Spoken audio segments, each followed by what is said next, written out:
When we talk about volunteering and when we talk about election champions, we are talking about a whole lot of things. Personally, I've volunteered during several elections, 2011 elections, 2015 elections, 2019 elections, and currently the expected 2023 elections. And then I've served at different levels, either as a media reporter or either as an advocate in the community or even an election worker. So let's get into it. Let's start with the idea of volunteering. Who is an election volunteer? Election volunteering is actually a series of activities that focus on making an election a good outcome. And volunteering basically is when someone dedicates his time, commits himself to a social good, basically doing something that is going to be to the benefit of the generality of the community. You say that the person is volunteering. So when we talk about election champions, we'll talk about those people selected for the purpose of supporting an ongoing election cycle to achieve a particular goal. And when you talk about civic responsibilities, we are talking about those things that a particular citizen or a citizen is required to contribute, to do, to show that he or she is a good citizen in a country or a community. And when we talk about an election cycle, we are talking about all the things, all the activities that happen between one election to the next election. So we are talking about voter registration, we are talking about campaigns, we are talking about collection of your PVC, you are talking about going to vote, and we are also talking about participation generally, not just after voting, but also holding the government accountable. What qualifies you as a volunteer or a champion? Now, let's take a look at the Go Vote champions. There are other young people. There are many other young people around you, but you have been selected to be a Go Vote champion. And that's for a reason. That's because of certain qualities that you possess. So generally, there are certain qualities that qualifies one to be a volunteer or to be a champion. One key thing from my personal experience is passion. One has to have a passion to contribute freely to community common good before you can decide to volunteer. Some people, if you do not have that passion, you cannot do anything freely. There are people who cannot do anything if they are not paid to do it. And most people, if you are paid to do certain kind of things, will not generally qualify you as a volunteer. So therefore, passion plays a very key role as a quality for a volunteer or a champion, as the case may be. So as a Go Vote champion, I want to believe that there's something that you are passionate about, there's a change that you are passionate about, and that's probably the reason why you are propelled to volunteer in this cause. Education.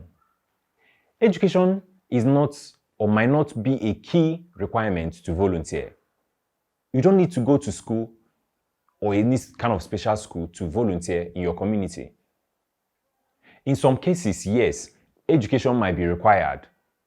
If you are going to be a volunteer to write certain things or to write in English language, for instance, then it is expected that you would have had a certain level of knowledge or education concerning the language. So therefore, education may or may not be a factor to consider as an eligibility for a volunteer. Age. Is there any age that you have to get to before you can be able to volunteer? I would say no, because you can volunteer at any age, depending on what you are volunteering to do. So, if you consider yourself of age to do a particular thing or to volunteer in a particular way that you think you can make your community okay or make your community work or to make things to make people to benefit from certain things, why not? Then you can volunteer with or without any age qualification. However, there are in some circumstances where you need to be of age to be able to volunteer. For instance, you cannot volunteer to be a driver if you have not reached the eligibility age of 18 years to own a driver's license. You cannot volunteer also in certain roles in an election if you are not up to the voting age in an election. So it depends on the circumstance.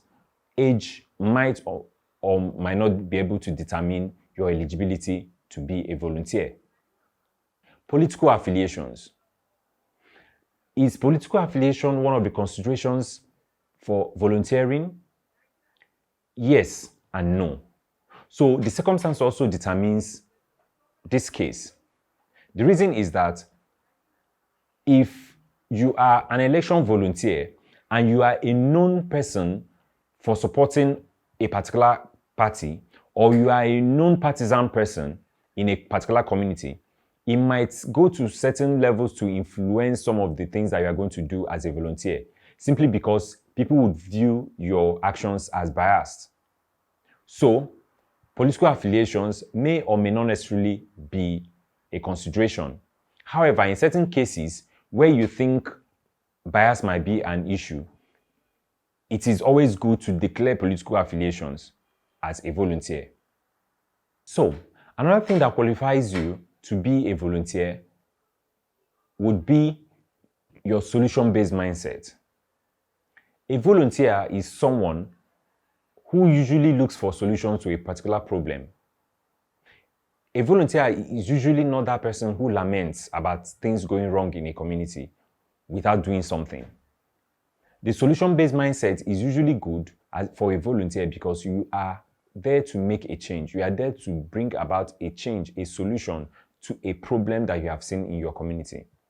And in the case of an election volunteer is not the person who comes to make troubles during elections, but the person who tries to look for solutions to make an election peaceful and better than what it used to be. So in the case of GoVote Champions, your role in an election is not to increase the problems or compound the problems. Your role will be to basically find solutions to certain problems you've noticed in your communities. Another quality of a good volunteer is selflessness. Every person who wants to volunteer must be ready to make sacrifices, because the work we are doing is often not a paid job. So therefore, you are going to be willing to make some significant sacrifices. One other consideration for being a good volunteer is also creativity, team play, and integrity. You have to be very creative. A volunteer, because you have that solution-based mindset, you are also supposed to be creative to find other unique and innovative ways of solving a problem that you have found in your community. You have to also be a team player, because often the job and the role of volunteers will necessitate that you have to work within a certain group of people or team, or in a community, or among a group of people to bring about the change that you want to achieve. Integrity. Integrity is very, very important, because if you do not have integrity, people will not believe you. People will not follow your lead. People will not trust you. Humility. This is also one good quality. You have to be a servant leader. A volunteer will not be that person who is too full of himself, who bosses everybody around. You have to be a humble person. That way, people will listen to you. That way, people will follow you. That way, people will believe you. And finally, one of the qualities of a good volunteer is bravery, courageousness. You have to be convinced. You have to have that sense of conviction about what you are doing. And you have to be very, very courageous towards that particular goal that you are pursuing. Because a volunteer often is met with some difficult tasks, difficult challenges. during elections, volunteers might come across huge sums of money where people want to influence them, or where people want to buy them over, or when people want to bribe them for them to do a certain kind of things. But if you are courageous enough, if you believe in yourself and you have that conviction that you know what you are doing and you are not going to be swayed by anybody, then that makes you a very good volunteer.